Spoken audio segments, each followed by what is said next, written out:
వెంటనే కేఎల్ఎస్ఆర్ కంపెనీకి ఇచ్చిన కాంట్రాక్టులు రద్దు చేయాలని BRS working president KTR demand చేశాడు. ప్రస్తుతం జరుగుతున్న పనులు కూడా నిలిపివేయాలన్నారు. బుధవారం మీడియాతో మాట్లాడుతూ సుప్రీంకోర్టు ఆదేశించిన విచారణ పూర్తయ్యేదాకా ఈ కంపెనీకి ఇంకో వర్క్ ఇవ్వకుండా బ్లాక్ లిస్టులో పెట్టాలన్నారు. అన్నిటికన్నా మించి కేఎల్ఎస్ఆర్ ఫ్రాడ్ మీద సుప్రీంకోర్టు ఆదేశాల మేరకు సిబిఐ, ఎస్ఎఫ్ఐఓ లేదా ఈడీ ద్వారా విచారణ జరిపించాలని డిమాండ్ చేశారు. అలాగే మా పార్టీ నుంచి కొన్ని డిమాండ్లు కూడా ఇవాళ ప్రభుత్వానికి పెడతా ఉన్నాం.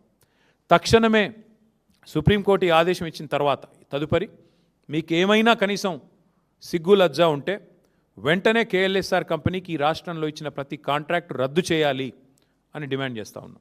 అట్లాగే ప్రస్తుతం ఏదైతే వర్క్స్ జరుగుతున్నాయో తక్షణమే వాటిని నిలిపేయాలని చెప్పి కూడా డిమాండ్ చేస్తూ ఉన్నాం. దాంతోపాటు సుప్రీంకోర్టు విచారణ పూర్తయ్యేదాకా, సుప్రీంకోర్టు ద్వారా ఆదేశించబడ్డ విచారణ పూర్తయ్యేదాకా ఈ కంపెనీకి ఎట్టి పరిస్థితుల్లో ఈ రాష్ట్రంలో మరొక వర్క్ కూడా ఇవ్వకుండా బ్లాక్ లిస్ట్లో పెట్టాలని చెప్పి కూడా డిమాండ్ చేస్తూ ఉన్నాం. అన్నిటికన్నా మించి మా డిమాండ్ అన్నిటికీ మించి అసలు ఈ బినామీ భాగోతం వెనకాల ఉన్న వ్యవహారం మొత్తం మీద సిబిఐ, ఈడీ లేదా ఎస్ఎఫ్ఐఓ సుప్రీంకోర్టు ఆదేశాల మేరకు వెంటనే రంగంలోకి దిగాలి. జనరల్గా ఒక రాష్ట్రంలోకి సిబిఐ, ఈడీ రావాలంటే మొన్న కిషన్ రెడ్డి గారు మహానుభావుడు చెప్పాడు, కొత్త విషయం మాకు తెలియదు. రాష్ట్ర ప్రభుత్వం కోరుకుంటే మేము విచారణకు ఆదేశిస్తామని చెప్పాడు. ఎవడైనా దొంగ నన్ను పట్టుకోండా అని చెప్పి పోలీస్ స్టేషన్ పోయి కంప్లైంట్ ఇస్తాడా?